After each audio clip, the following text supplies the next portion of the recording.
Developer From Software trusts its players to put the time in, but unfortunately for me, I felt that Souls' learning curve was a little too steep.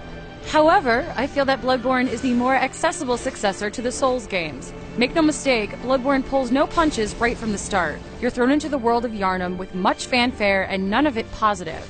The world and its inhabitants are all out to get you, and the game immediately opens on your first steps in preparing for combat against them. The most obvious element that makes Bloodborne, dare we say, easier than its predecessors is that if you die, the game doesn't knock off a fraction of the total health available to you.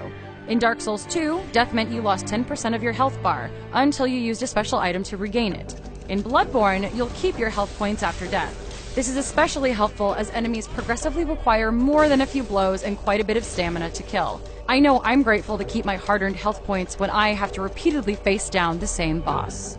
Conveniently, all upgrades and items you need can be purchased in your hub world, Hunter's Dream. Hunter's Dream is an accurate name for it, as it's seriously a dream, both in terms of what it offers you and how pretty it looks.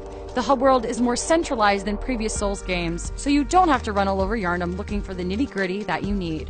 Bloodborne's level design encourages you to explore between its lengthy checkpoints by removing any waypoints and making direction hints subtle.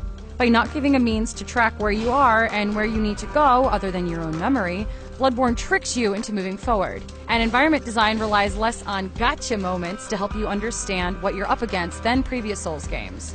There are no moments set up to kill you just to kill you, no cheap traps. There's less reliance on throwing unseen pitfalls in your way. Instead, they are obstacles for you to observe, learn from, and surmount. Bloodborne's setup isn't cruel, it's a never-ending challenge that feels even-handed. Bloodborne also makes sure you always have the tools you need to survive. Whether or not you use them to your advantage is entirely up to you. For example, you always have access to health-restoring blood vials both in Hunter's Dream and as a common enemy drop. Both blood vials and quicksilver bullets are dropped by many enemies you kill, ensuring that you'll never be without. In the Souls games, refilling Estus flasks required you to either die or return to the hub world. Enemies didn't drop health items. But in Bloodborne, if you run out of blood or bullets, chances are a nearby enemy will also have something you need. This rewards pushing forward over playing it safe.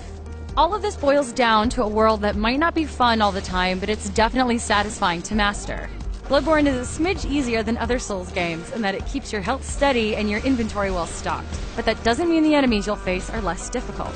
You'll fight to earn your status as a master hunter, make no mistake.